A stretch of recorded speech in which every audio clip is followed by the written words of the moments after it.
الله أكبر الله أكبر.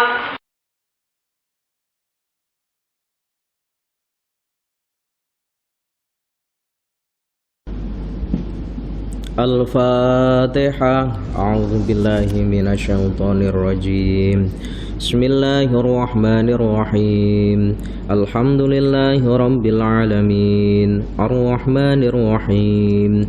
Maliki yaumiddin. Iyyaka na'budu wa iyyaka nasta'in. Ihdinas shiratal mustaqim. Shiratal ladzina an'amta 'alaihim ghairil maghdubi 'alaihim waladdallin. Amin ya rabbal alamin. Bismillahirrahmanirrahim. Assalamualaikum warahmatullahi wabarakatuh.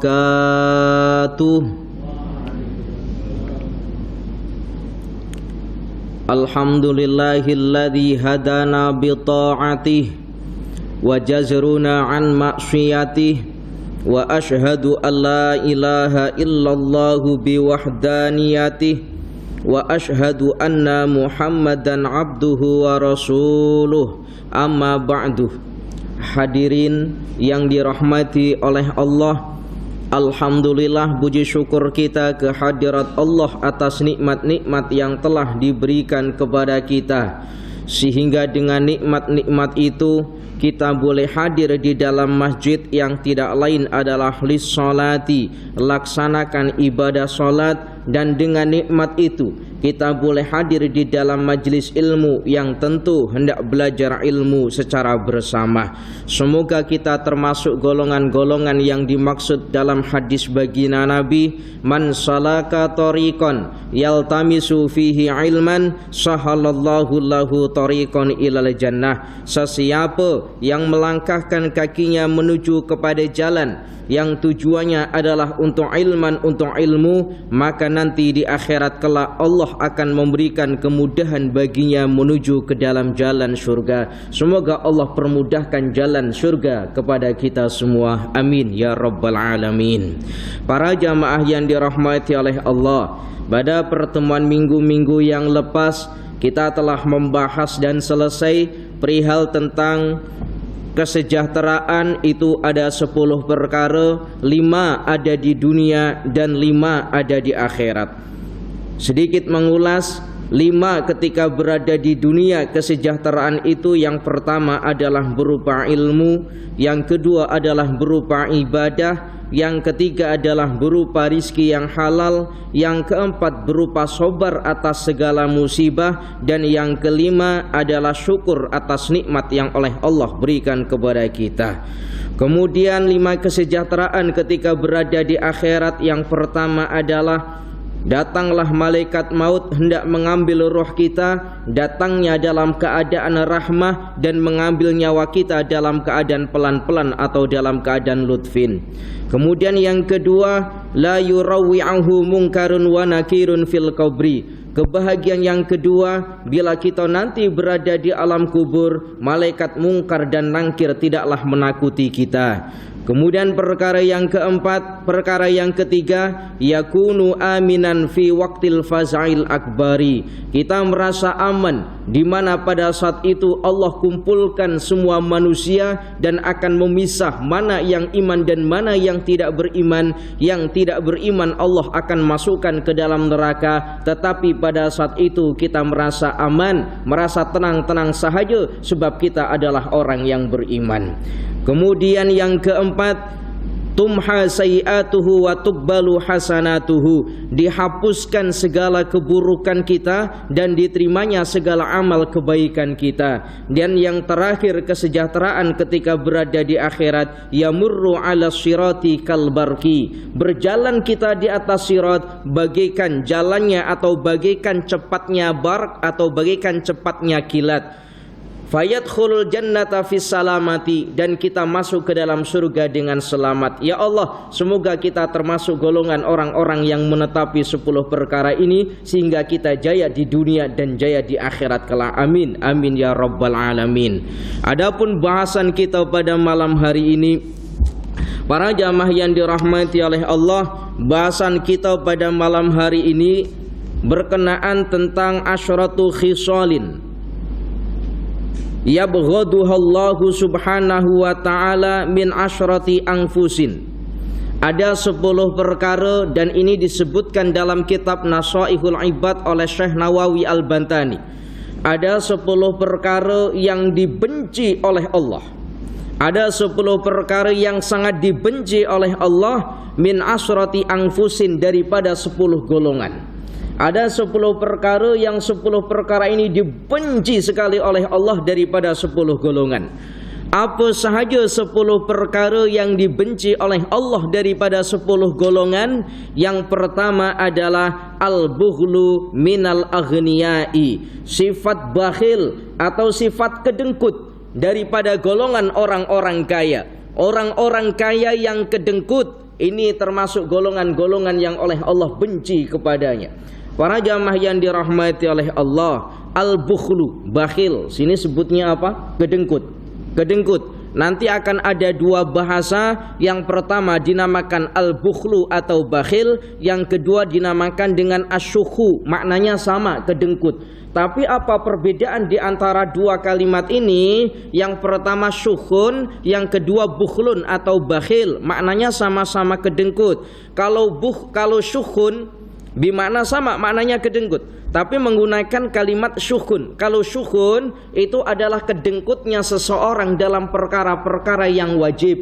Tak nak mengeluarkan zakat, tak nak mengeluarkan zakat, dia tak nak mengeluarkan zakat padahal dia mampu, sudah cukup 1 nisab, tapi tak nak mengeluarkan zakat, kedengkut dengan hartanya, maka ini dinamakan dengan asyukhu. Kalau al-bakhilu, kedengkut lebih kepada perkara-perkara yang sunnah, seperti halnya ketika ia sakit tak nak berobat karena takut bila dia berobat uangnya akan habis. Bila ada masjid dalam pembinaan, tak nak bantu pembinaan masjid karena takut uangnya akan habis. Berarti ini bimana al-bakhilu, kedengkut yang bimana al-bakhilu. Boleh perbedakan ya, boleh perbedakan.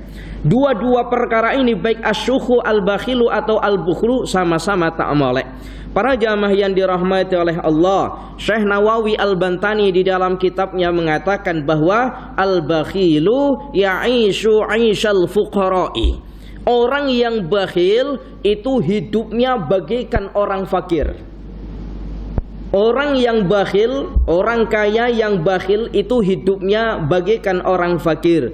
Macam mana bagaikan orang fakir? Orang fakir itu dia tak boleh bina masjid karena kefakirannya. Dia tak boleh tolong orang lain karena sebab kefakirannya atau karena tiada uangnya. Orang kaya yang bakhil itu sama dengan orang fakir, sama-sama tak boleh tolong ketika orang dalam kesusahan, sama-sama tak boleh bina masjid ketika masjid dalam pembinaan. Cuman bedanya al-bakhilu minal aghniyai ini punya uang, sementara orang fakir itu tak punya uang. Hidupnya sama seperti orang fakir. Para jamaah yang dirahmati oleh Allah, dan terlebih lagi bila kedengkut dengan dirinya sendiri, nak makan dengan uangnya, takut bila uangnya habis. Ini terlebih bila ada orang yang demikian, maka jangan kawani orang yang demikian itu. Kenapa? Sebab di antara bahayanya orang yang kedengkut itu mampu memutus tali silaturahim antara satu sama yang lainnya. Para jamaah yang dirahmati oleh Allah, maka bila para ulama itu menjelaskan perihal tentang bakhil atau kedengkut, kedengkut itu kata para ulama bila menjelaskan dengan menggunakan bahasa yang sederhana, bakhil atau kedengkut itu umpama tayar. Apa maksudnya umpama tayar? Bila tayar itu sudah kemasukan angin atau angin itu sudah masuk ke dalam tayar, maka angin itu sudah tak boleh keluar lagi, kecuali kalau semisal kita lubangi tayar itu. Sama halnya dengan orang kaya yang kedengkut, bila ada uang sudah masuk dalam poketnya, simpan dalam banknya, dah tak nak keluar uang itu. Para jamaah yang dirahmati oleh Allah, wa yuhasabu hisabal aghniyai. Sementara orang yang bakhil ini meskipun hidup umpama orang fakir, nanti di akhirat kelak akan dihisab umpama orang kaya. Sebagaimana yang pernah Ustadz sampaikan dahulu kadangkala bahwa nanti di akhirat kelak kita akan ditanya 4 soalan oleh Allah. Yang pertama, an umrihi fima afnah. Ini kalau tidak salah tadi masa khutbah Jumat disampaikan ini.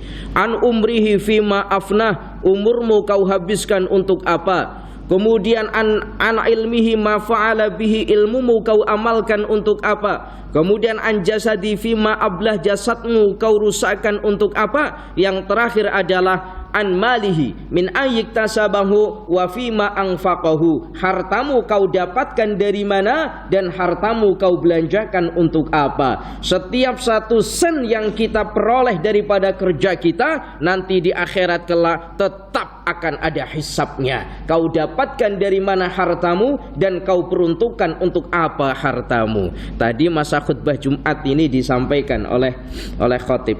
Betul ya, ada tadi ya, ada. Tak ingat Ustadz, bukan tak ingat, tidur mungkin kita ini. Para jamaah yang dirahmati oleh Allah. Kemudian al-bukhlu mahwu sifatil insaniyati. Sifat bakhil itu mampu menghapuskan sifat-sifat kemanusiaan. Apa maksudnya sifat bakhil itu mampu menghapus sifat-sifat kemanusiaan? Manusia itu oleh Allah dibekali dengan nafsu, dibekali dengan akal. Terutama Allah bekali kita dengan akal. Ketika kita melihat ada orang yang di samping kita mengalami kesusahan, kita boleh bantu dengan harta kita, tetapi kita diam sahaja, maka bukti bahwa akal kita ini tidak berjalan. Karena dengan dibekali akal itu manusia supaya boleh berpikir, jiranku tengah kesusahan, maka patut bila saya ini punya harta saya akan bantu daripada jiranku. Tetapi orang bakhil akan menghapus sifat kemanusiaan tersebut, menetapkan wa isbatu adatil hayawaniyati, dan akan menetapkan sifat kehayawanan. Apa maksudnya sifat kehayawanan? Bila hayawan makan, dia tak peduli apakah hayawan yang lain, apakah anaknya, apakah saudaranya dia lapar atau tidak, makanan itu akan dia habiskan sendiri. Begitu juga lah sifat orang yang bakhil. Bakhil akan menghapus sifat kemanusiaan dan akan menetapkan sifat kehayawanan. Para jamaah yang dirahmati oleh Allah, yang kadangkala hayawan saja itu masih ingat, bila ada hayawan yang lain belum makan, dia akan bagi makanan pun masih ingat. Sementara manusia bila tak ingat ada orang yang kesusahan, dia boleh bantu tapi diam sahaja, dia makan hartanya dengan sendirinya, tidak untuk orang lain, maka dia lebih daripada hayawan. Para jamaah yang dirahmati oleh Allah, ya Allahu ya Karim, di dalam kitab Mau'izatul Mu'minin yang ditulis oleh Imam Al-Ghazali menyebutkan dalam kitab Mau'izatul Mu'minin tentang bahaya-bahayanya sifat bakhil. Di antaranya sifat bakhil adalah apa yang dia bakhilkan ini nanti, harta yang dia kedengkutkan ini, pada hari kiamat Allah akan kalungkan di lehernya. Sebagaimana, dan ini sesuai dengan ayat Al-Quran yang oleh Allah terangkan, wala yahsabannalladzina yabkhaluna bima atahumullahu min fadlihi huwa khairal lahum bal syarral lahum. Jangan pernah sekali-kali mereka orang-orang yang bakhil menyangka bahwa apa yang Allah telah berikan kepada mereka itu adalah baik bagi mereka bila ia simpannya. Bal syaralahum, akan tetapi itu adalah perbuatan yang tidak baik atau perbuatan yang buruk. Sayutawwaquna ma bakhilu bihi yaumal qiyamati, dan nanti di akhirat kelak, dan nanti pada hari kiamat, harta ataupun barang yang dia bakhilkan akan diikatkan, akan dikalungkan, akan diberikan beban di lehernya nanti ketika pada hari kiamat kelak. Wa na'udzubillah min dzalik. Para jamaah yang dirahmati oleh Allah, bayangkan kita di rumah punya beras yang jumlahnya semisal 200 kg contoh. Ada jiran kita yang tengah kelaparan, kita diam saja karena kita bakhil. Bayangkan macam mana 200 kilo itu nanti diikat di leher diikat di leher kita atau digantungkan di leher kita pada hari kiamat kelak. Coba macam mana? Ya Allah, tak boleh kita bayangkan. Ya Allahu ya Karim. Kemudian para jamaah yang dirahmati oleh Allah, kemudian Imam Al-Ghazali mengatakan yang kedua, perihal tentang bahaya orang-orang yang mempunyai sifat bakhil. Yang kedua, akan diazab oleh Allah dengan azab yang sangat pedih atau azab yang sangat hina. Dan ini pun sesuai dengan firman Allah Ta'ala di dalam ayat Al-Quran, alladzina yabkhaluna wa ya'muruna an-nasa bil bukhli wa yaktumuna ma atahumullahu min fadlihi wa a'tadna lil kafirina adzaban muhina. Alladzina yabkhaluna, mereka-mereka yang bakhil, wa ya'muruna an-nasa, dan memerintahkan kepada manusia bil bukhli, untuk berbuat bakhil. Memerintahkan sudah bakhil, memerintahkan orang lain untuk berbuat bakhil pula. Contohnya macam mana memerintahkan manusia untuk berbuat bakhil? Ada orang nak bantu bina masjid, lalu jumpa dengan orang ini, tak payahlah kau bina masjid itu udah banyak uang dah, tak payah kau bantu orang itu udah banyak uang dah. Berarti memerintahkan orang lain untuk berbuat bakhil. Wa yaktumuna ma atahumullahu min fadlihi. Begitu juga mereka-mereka yang menyimpan apa-apa yang telah Allah berikan kepadanya. Menyimpan, Allah berikan rizki yang banyak, tapi rizki itu ia simpan sahaja, tak nak dikeluarkan zakatnya, tak nak dikeluarkan sodakohnya. Wa atadna lil kafirina adzaban muhina. Sungguh Allah telah menyiapkan siksa terhadap orang-orang yang kafir dengan siksaan yang pedih. Dalam tafsir ayat ini, orang yang bakhil itu disamakan siksanya dengan orang-orang kafir. Wa na'udzubillah min dzalik ya Allah. Para jamaah yang dirahmati oleh Allah, ya Allah, kita hindari sifat bakhil, terlebih daripada sifat bakhil terhadap diri kita sendiri. Kadang kita sakit nak berobat, takut uang kita habis. Kadang kita lapar nak makan, takut uang kita habis bila diguna untuk makan. Bakhil terhadap dirinya sendiri saja bakhil, apalagi teruntuk orang lain. Para jamaah yang dirahmati oleh Allah, para jamaah yang dirahmati oleh Allah, sehingga baginda Nabi Muhammad sallallahu alaihi wasallam, karena bakhil ini merupakan sifat yang ancamannya sangat hebat, sangat luar biasa, baginda Nabi senantiasa membaca doa, Allahumma inni a'udzubika minal hammi wal hazani wal ajzi wal kasali wal bukhli wal jubani wa dhal'id daini wa ghalabatir rijal. Doa yang senantiasa dibaca oleh baginda Nabi. Apa makna daripada doa ini? Para jamaah yang dirahmati oleh Allah, kadangkala kita ini banyak kali berdoa, tetapi kita kurang mantap daripada apa yang kita baca atau apa yang kita doa tersebut. Kenapa? Salah satunya kita tidak mengerti maksud daripada doa itu. Maka penting sekali doa tiap-tiap hari kita baca, sekurang-kurangnya kita kena maknanya, sekurang-kurangnya kita kena faham maknanya. Allahumma ya Allah, ini sesungguhnya aku, kata baginda Nabi, a'udzu, memohon perlindungan terhadapmu, minal hami, daripada sifat prihatin, wal hazani, dan sifat susah, wal ajzi, dan daripada sifat lemah, wal kasali, dan daripada sifat bermalas-malasan, wal bukhli, dan aku memohon perlindungan kepada engkau daripada sifat bukhul atau sifat kedengkut, wal jubni, dan aku juga memohon perlindungan kepada engkau ya Allah daripada sifat pengecut. Ini doa baginda Nabi. Wa dhal'id daini, ya Allah, semoga engkau melindungi aku daripada terbelitnya hutang. Apa di sini terbelitnya hutang? Terbelit hutang, berhutang tapi tak boleh membayar. Wa ghalabatid daini wa ghalabatir rijali, dan aku mohon perlindungan kepada engkau ya Allah daripada tunduk daripada manusia. Ya Allahu ya Karim, tunduk kita tuh hanya terhadap Allah, bukan terhadap manusia. Para jamaah yang dirahmati oleh Allah, baginda Nabi saja masih memohon masih memohon perlindungan kepada Allah perihal tentang sifat susah, sifat bermalas, kemudian sifat kedengkut, sifat pengecut. Baginda Nabi masih memohon perlindungan kepada Allah. Lalu apalah kita yang oleh Allah tidak diberikan sifat maksum? Apa itu sifat maksum? Terhindar daripada dosa, tapi kita malas untuk berdoa. Wa na'udzubillah min dzalik. Para jamaah yang dirahmati oleh Allah. Kemudian yang kedua, para jamaah, kemudian perkara yang kedua yang dibenci oleh Allah daripada 10 golongan, yang kedua adalah wal kibru minal fuqara'i, sifat sombong yang berasal daripada orang fakir. Orang fakir sombong, kalau kaya sombong, ada yang disombongkan berupa hartanya. Orang berilmu ada yang disombongkan ilmunya. Orang punya jawatan ada yang disombongkan jawatannya. Tapi kalau orang fakir sombong, itu kira-kira yang disombongkan apanya? Sudah fakir miskin sombong pula, yang disombongkan apanya? Fakirnya yang disombongkan. Para jamaah yang dirahmati oleh Allah, ya Allah ya Karim. Ustadz, macam mana orang fakir itu boleh sombong? Ustadz nak kasih contoh lah.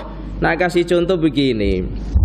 Ya, sangat memungkinkan sekali orang fakir sombong itu. Bukan hanya orang kaya yang sombong, orang fakir itu juga boleh sombong. Maksudnya boleh punya sifat sombong. Seperti apa orang fakir yang sombong itu? Seperti ini. Ada jiran, yang jiran itu dia boleh tiap-tiap tahun boleh beli kereta baru, contoh. Ada jiran yang jiran itu tiap-tiap tahun boleh beli kereta baru. Sementara ada orang yang dia tak boleh beli kereta. Lalu orang yang tak boleh beli kereta ini berkata kepada si jiran yang tiap-tiap tahun boleh beli kereta baru tuh, jiran saya tiap-tiap tahun dia boleh beli kereta baru, banyak keretanya Kak Rumah. Kira-kira Kak Rumah tuh dia pelihara tuyul berapa ya kira-kira? Tuyul apa bahasa sini? Tuyul. Apa namanya? Bukan ini. Yang biasa dalam cerita-cerita itu, dalam cerita-cerita movie itu ada orang kaya yang dia pelihara apa? Tuyul. Nah, ini sombongnya orang miskin. Jadi ada orang miskin, jirannya kaya. Lalu orang miskin ini kata, jiranku tuh kaya, kira-kira berapa tuyul yang ada dalam rumahnya ini? Berarti ini miskin sombong. Berarti boleh juga orang miskin itu apa namanya? Ya sangat mungkin sekali orang miskin itu untuk sombong. Para jamaah yang dirahmati oleh Allah, sombong akan apapun itu tak boleh. Sombong apapun itu tak boleh. Allah sudah memberikan pengajaran kepada kita. Sombong karena harta, kita tengok cerita Qarun, Allah tenggelamkan Qarun ke dasar perut bumi karena sombong akan hartanya. Sombong karena jawatan, Allah telah memberikan pengajaran kepada kita macam mana cerita Fir'aun sombong karena kekuasaan, Allah tenggelamkan Fir'aun ke dasar lautan merah. Sombong karena ciptaan, merasa dia lebih molek dibandingkan dengan orang lain. Kita tengok macam mana cerita iblis, Allah usir daripada surga karena sombong, merasa lebih hebat diciptakan daripada api. Nabi Adam diciptakan daripada tanah, tak nak sujud kepada Nabi Adam. Sombong apapun itu tak molek, karena sombong hanya milik Allah semata, zat yang menciptakan seisi langit dan bumi ini. Para jamaah yang dirahmati oleh Allah, di dalam satu hadis baginda Nabi Muhammad sallallahu alaihi wasallam bersabda, "Idza qala ar-rajulu halakan nasu fahuwa ahlakahum." Ketika ada seseorang mengatakan keburukan terhadap orang lain, maka orang itu lebih buruk dibandingkan dengan orang yang dikata. Tadi seperti halnya tadi ada orang dah tidak ahli ibadah, tetapi dia kata orang itu ahli ibadah supaya dipuji-puji saja semisal, maka sungguh orang yang berkata demikian jauh lebih buruk dibandingkan dengan orang tadi. Andaikan orang itu betul adalah orang yang tidak molek, maka orang yang berkata ini jauh lebih tidak molek dibandingkan dengan orang yang dikata. Kata baginda Nabi Muhammad sallallahu alaihi wasallam. Jadi ya sudah, dengan ibadah kita, saya ingatkan pada pertemuan jauh yang lalu pernah saya ingatkan supaya hati kita itu tidak sombong dengan ibadah kita, maka gunakan kaidah ilmu tasawuf. Macam mana gunakan kaidah ilmu tasawuf? Begini contohnya, biar tak lupa.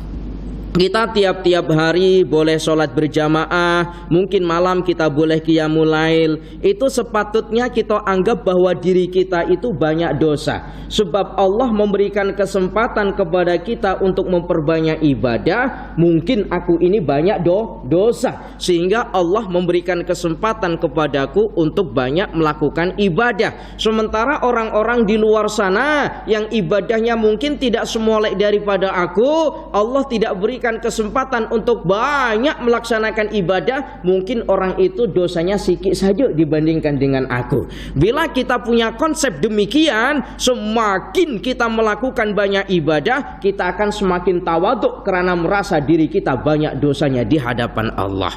Contoh lagi, kita belajar ilmu seperti ini, hadir kita belajar ilmu semacam ini. Ini kaidah ilmu tasawuf supaya kita tidak sombong. Orang yang belajar ilmu itu membuktikan dirinya pandai apa bodoh. Kita belajar ilmu tiap-tiap hari itu membuktikan kalau diri kita pandai apa bodoh. Bodoh karena kita masih belajar ilmu. Paham ya dari sini ya? Paham? Kita belajar ilmu tiap-tiap hari itu membuktikan bahwa diri kita bodoh. Oleh karena tiap hari kita belajar ilmu, kita mengatakan bahwa ini membuktikan bahwa diri saya bodoh, sehingga ketika kita tengok ada orang di luar sana yang mungkin tak pernah ikut majelis ilmu, yang mungkin tak pernah pergi belajar ilmu agama semisal, maka kita kena berpikir mereka tidak belajar ilmu karena mereka sudah pandai. Paham ya dari sini ya? Kita belajar ilmu ini karena kita masih bodoh, berarti natijanya apa? Orang yang tidak belajar ilmu atau sudah tidak belajar ilmu, berarti dia orang pandai. Kalau kita punya pemikiran demikian, maka semakin tinggi ilmu kita akan semakin tawaduk, tidak akan merendahkan orang lain. Para jamaah yang dirahmati oleh Allah. Nah, ini kaidah ilmu tasawuf, Para jamaah yang dirahmati oleh Allah, lalu macam mana bahayanya orang yang sombong itu macam mana? Sama di dalam kitab yang ditulis oleh Imam Al-Ghazali, di dalam kitab Mau'izatul Mu'minin diterangkan, Imam Al-Ghazali menerangkan bahwa termasuk perbuatan yang sama sekali tidak disukai oleh Allah, diantaranya adalah sombong. Dan ini sesuai dengan ayat Al-Quran yang oleh Allah jelaskan dalam surat Al-Luqman ayat 18. Wala tusa'ir khaddaka linnasi wala tamshi fil ardi maraha innallaha la yuhibbu kulla mukhtalin fakhurin. Wala tusa'ir, dan janganlah engkau berpaling khaddaka wajahmu linnasi karena manusia. Jangan pernah kau berpaling wajahmu daripada manusia.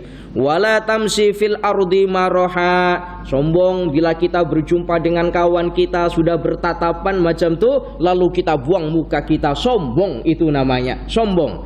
Maka lebih molek bila kita bertatapan dengan saudara kita, maka cepat-cepatlah di antara dua orang ini, maka selekasnya lah di antara salah satu di antara kedua ini untuk afsus salama, untuk mengucapkan kalimat salam. Sebagaimana yang pada pertemuan minggu lepas, di antara golongan-golongan yang nanti Allah akan masukkan ke dalam surga, fatadkhulul jannata bisalami, akan masuk ke dalam surga dengan selamat, di antara golongan afsus salam, afsus salama, orang-orang yang senantiasa mengucapkan kalimat salam.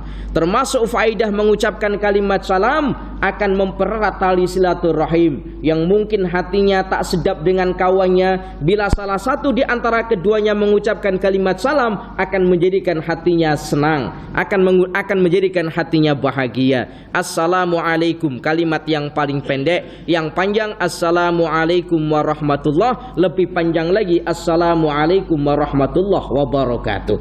Para jamaah yang dirahmati oleh Allah, mengucapkan kalimat salam itu sunnah, tapi menjawab kalimat salam itu hukumnya wajib. Tetapi perkara ini, sunnah mengucapkan kalimat salam, menjawab salam hukumnya wajib. Meskipun sunnah mengucapkan salam, sunnah yang semacam ini lebih afdal dibandingkan dengan menjawab salam. Jadi ada perkara sunnah yang sunnah itu lebih afdal dibandingkan dengan perkara wajib, yaitu berupa mengucapkan kalimat salam. Para jamaah yang dirahmati oleh Allah, hari ini kira-kira dah berapa kali kita bersalam? Nah ini, salam dengan anak kita tak apa kita bersalam, dengan istri kita tak apa kita bersalam.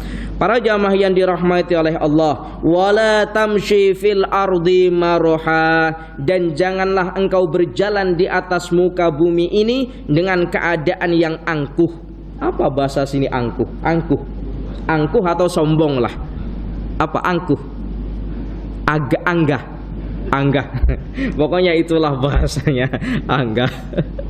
Jadi mungkin ada bahasa-bahasa saya yang mungkin kurang difaham, saya minta maaf lah ya. Ini jadikan saja alhamdulillah Ustadz, sebab Ustadz boleh berkuliah dengan menggunakan bahasa itu, saya mengerti. Andai kata nanti saya pergi ke Indonesia, oh ternyata bahasa ini seringkali disampaikan oleh Ustadz, kita boleh paham bahasa itu. Para jamaah yang dirahmati oleh Allah, dulu itu pernah saya ini mungkin sekitar 3 bulan macam tuh, ketika duduk pertama kali di Kelantan sini, saya tak paham sama sekali. Bila orang kecek Kelantan saya tak paham. Selama 3 bulan itu saya nggak paham. Suatu hari, mungkin 1 minggu 2 minggu ketika saya berada di pondok, itu yang punya pondok atau mudir itu kumpulkan semua ustadz-ustadz. Ternyata ada masalah, dimarah itu ustadz-ustadz semuanya, dimarah-marah. Yang lain diam, ada yang menangis. Karena saya nggak paham, saya biasa-biasa saja. Nah ini yang terkesan lagi, ini yang terkesan, cerita sedikit lah. Yang terkesan lagi ketika saya sampai di Pasir Mas itu kurang lebih petang, bila nak makan dekat kantin, nasi dah habis, lauk habis. Akhirnya saya pun beli kat luar. Ada orang jual yang bila saya beli itu memang habislah nasi itu dan lauk itu memang habis terakhir sekali. Karena dah paling last sekali dia bagi, free katanya.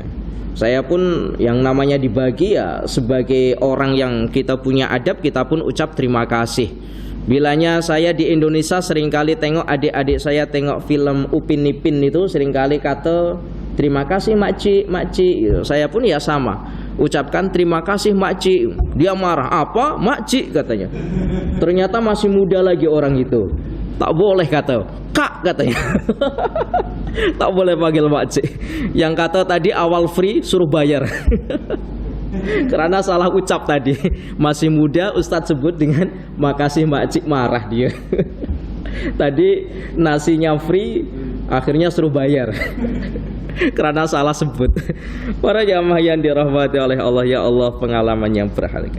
Innallaha, sesungguhnya Allah, la yuhibbu kulla mukhtalin fakhurin. Sesungguhnya Allah sangat tidak suka terhadap orang-orang yang sombong dan orang-orang yang membanggakan dirinya. Membanggakan apa sahaja, membanggakan keluarganya tak boleh, membanggakan ilmunya tak boleh, membanggakan apa sahaja Allah tidak senang kepadanya. Karena yang patut membanggakan atas segala sesuatu hanya Allah Ta'ala. Makhluk tak punya hak untuk membanggakan dirinya sendiri.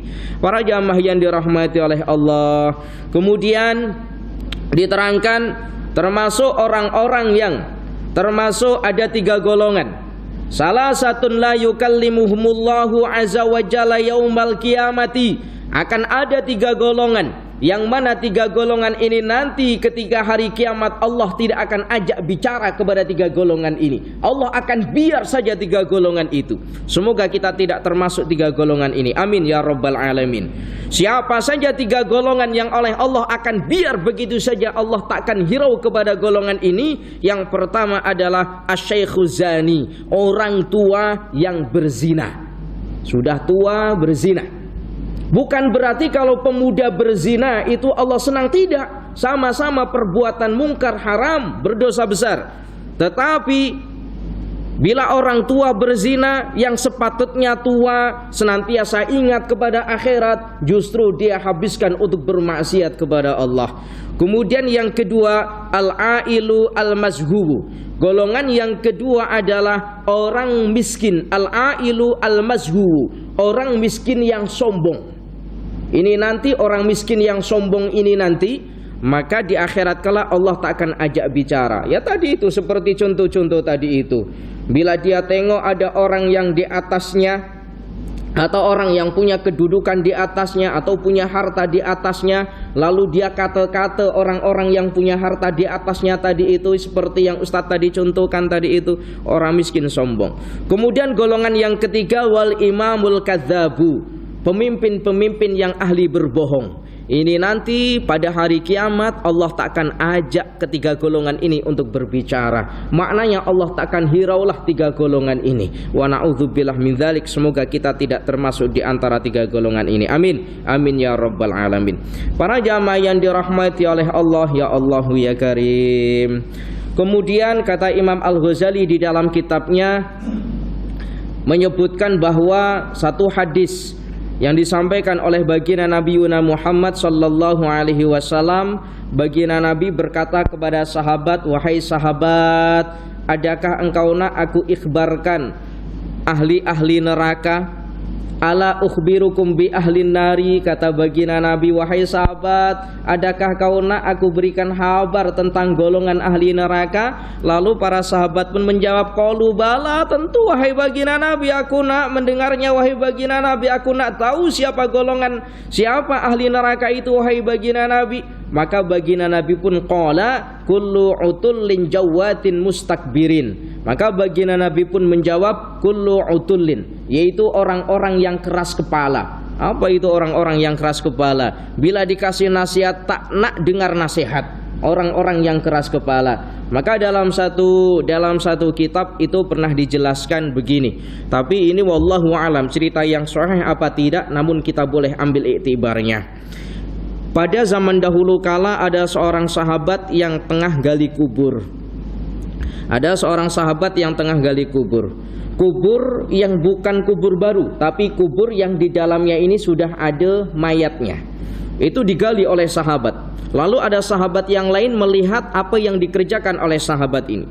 Ketika sahabat ini menggali kubur, lalu didapati kerangka kepala. Di antara tubuh kita yang tidak akan rusak kerangka kepalanya ketika tubuh kita ketika dipendam di tanah dan tak akan rusak tulang-tulangnya, itu diantaranya adalah kepala. Ini tulang kepala. Itu diambil kepala, tulang kepalanya ini diambil. Lalu selepas sahabat ini mengambil kepala ini, lalu dimasukkan besi melalui telinga kanan.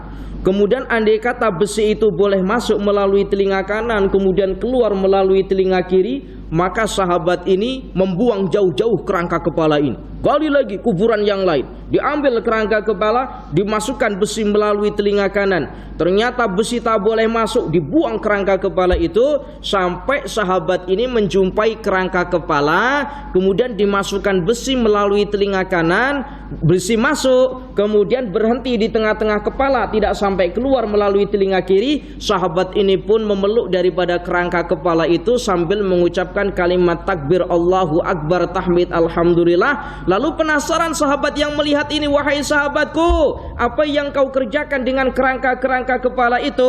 Lalu jawab sahabat, wahai sahabatku, tahukah engkau kenapa aku masukkan besi melalui telinga kanan daripada kerangka kepala ini? Yang pertama, aku masukkan besi melalui kerangka kepala ini, besi tak boleh masuk. Lalu aku buang jauh-jauh. Ini bermakna apa? Bermakna ketika masa hidupnya orang ini mendengarkan nasihat, atau mungkin tak nak mendengarkan nasihat, mendengarkan nasihat namun tak masuk melalui telinga kanannya. Jangankan suara yang tidak berbunyi, jangankan suara yang tidak nampak bendanya, besi saja ini tak boleh masuk melalui telinga kanannya. Membuktikan bahwa ketika masa hidupnya dia tak nak mendengarkan nasihat, ataupun mendengarkan nasihat namun tak masuk dalam otaknya. Maka aku buang jauh-jauh kerangka kepala itu. Terus aku tengok lagi, engkau memasukkan besi melalui telinga kanan masuk sampai telinga kiri, lalu kau buang jauh-jauh. Apa maksudnya? Kerangka kepala ini membuktikan bahwa ketika masa hidupnya ia betul mendengarkan nasihat, tetapi nasihat yang disampaikan masuk melalui telinga kanan, keluar melalui telinga kiri, yang maknanya dia tidak amalkan nasihat baik itu. Maka aku buang jauh-jauh kerangka kepala itu. Terus yang nomor 3 apa maksudnya? Aku masukkan telinga besi melalui telinga kanan, masuk, berhenti di tengah-tengah kerangka kepala, membuktikan bahwa kerangka kepala ini selama masa hidupnya senantiasa mendengarkan nasihat. Dimasukkan melalui telinga kanan nasihatnya, kemudian ada di otaknya yang pada akhirnya ia amalkan. Aku peluk, aku membaca takbir tahmid supaya hidupku seperti halnya kerangka kepala ini ketika masa hidupnya. Mendengarkan nasihat, nasihat masuk melalui telinga kanan, berhenti di tengah-tengah kepala yang maksudnya berhenti di otak kita, kemudian kita amalkan. Ya Allahu ya Karim, semoga kita termasuk kerangka kepala yang nomor 3 ini. Amin, amin ya Rabbal Alamin. Para jamaah yang dirahmati oleh Allah, salah satun la yukallimuhumullahu azza wa jalla yaumal qiyamati. 3 golongan yang Allah tak akan ajak ia berbicara pada hari kiamat, atau Allah abaikan pada hari kiamat. Yang pertama adalah orang tua yang berzina, yang kedua orang miskin yang sombong, dan yang ketiga wal imamul kadzabu, para pemimpin-pemimpin yang berbohong. Ya Allahu ya Karim. Para jamaah yang dirahmati oleh Allah, kita tengok kita alhamdulillah sangat bersyukur sekali lah hidup di satu negara yang kita boleh aman untuk menjalankan semua ibadah-ibadah kita. Kita tengok macam mana sekarang kondisi di India, macam mana para jamaah. Tengok kondisi di India macam mana. Masjid-masjid sekarang banyak yang dihancurkan di India.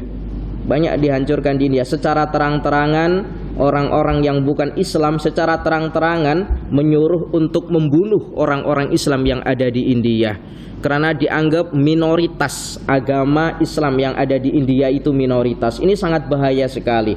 Coba andaikan Islam itu punya pemikiran yang demikian, akan dihanguskan agama yang minoritas, maka coba macam mana kondisi di negara kita ini. Agama minoritas dihancurkan, maka subhanallah tidak ada toleransi yang lebih dibandingkan dengan orang-orang Islam. Maka cukup bila orang Islam, selagi engkau tidak mengganggu daripada aktivitas agamaku, maka laksanakan agamamu, laksanakan tak apa selagi engkau tidak mengganggu daripada aktivitas agamaku. Begitulah kaidah kita. Para jamaah yang dirahmati oleh Allah, kita bacakan surat Al-Fatihah lah. Untuk tadi saya betul-betul menangis ketika melihat video yang ada di India itu, betul-betul menangis. Macam mana perempuan-perempuan dilarang untuk memakai tudung. Sholat Jumat itu dibatasi hanya 25 orang sahaja. Sholat Jumat itu dibatasi 25 orang sahaja. Kenapa? Karena berpikiran bila masjid ini ramai, bila masjid ini orang ramai melaksanakan ibadah sholatnya, maka sangat mungkin berpotensi untuk menghasut antara satu dengan yang lain, kata orang-orang kafir India. Kita bacakan suratul Fatihah, semoga diberikan kesabaran saudara-saudara kita yang ada di Al-Fatihah. A'udzubillahi minasyaitonirrajim. Bismillahirrahmanirrahim. Alhamdulillahirabbil alamin arrahmanir rahim maliki yaumiddin iyyaka na'budu wa iyyaka nasta'in ihdinas siratal mustaqim siratal ladzina an'amta 'alaihim ghairil maghdubi 'alaihim waladdallin amin. Para jamaah yang dirahmati oleh Allah, ala ukhbirukum bi ahlin nar. Baginda Nabi mengatakan kepada para sahabat, wahai sahabat, adakah kau nak aku habarkan ahli neraka? Qalu iya wahai baginda Nabi, kata sahabat. Qalu bala iya wahai baginda Nabi. Lalu baginda Nabi menjawab, kullu utulin, yaitu orang-orang yang keras kepala, jawadin, yang tamak, keras kepala lagi tamak atau tomak. Kemudian mustakbirin, kemudian orang-orang yang takabur, keras kepala, tamak, dan takabur. Inilah kebanyakan nanti golongan-golongan di neraka. Para jamaah yang dirahmati oleh Allah, orang itu kalau sudah keras kepala, macam mana dikasih nasihat itu ya tak boleh, tak boleh. Begitu juga orang yang sudah punya sifat sombong, itu mau dikasih nasihat macam mana pun tak boleh. Kita tengok macam mana Fir'aun yang memberikan nasihat bukan siapa-siapa, Nabi Musa yang memberikan nasihat, tapi karena sudah sifat sombongnya dah tak nak lagi mendengarkan nasihatnya Nabi Musa. Macam mana dengan Qarun? orang kaya raya yang diminta untuk bersedekah dengan kekayaannya itu, namun tak nak bersedekah dengan kekayaannya, justru sombong bahwa itu adalah hasil daripada kerjanya, bukan daripada siapa-siapa. Kalau sudah sombong semacam itu, nak diberikan nasihat macam mana pun dah tak boleh. Para jamaah yang dirahmati oleh Allah, terlebih lagi baginda Nabi Muhammad sallallahu alaihi wasallam secara sharih baginda Nabi mengatakan, la yadkhulul jannata man kana fi qalbihi mithqalu dzarratin min kibrin. La yadkhulul jannata, takkan masuk ke dalam syurga, man kana fi qalbihi, sesiapa yang ada di dalam hatinya, misqalu dzarratin, seberat biji dzarrah, biji yang kecil. Apa itu? Min kibrin, daripada sifat sombong. Tidak akan pernah masuk ke dalam syurga sesiapa yang di dalam hatinya ada sifat sombong, meskipun hanya sebesar biji dzarrah atau biji sawi. Wa na'udzubillah min dzalik ya Allah. Para jamaah yang dirahmati oleh Allah, semoga kita termasuk golongan orang-orang yang berjaya, jaya di dunia namun juga jaya di akhirat kelak. Amin amin ya rabbal alamin. Insyaallah kita lanjutkan minggu hadapan perihal tentang 10 perkara yang sangat dibenci oleh Allah daripada 10 golongan. 2 perkara sudah kita bahas, insyaallah 8 akan kita bahas pada minggu yang akan datang insyaallah. Al-afu minkum, ihdinas siratal mustaqim. Mohon maaf apabila ada kesalahan. Assalamualaikum warahmatullahi wabarakatuh.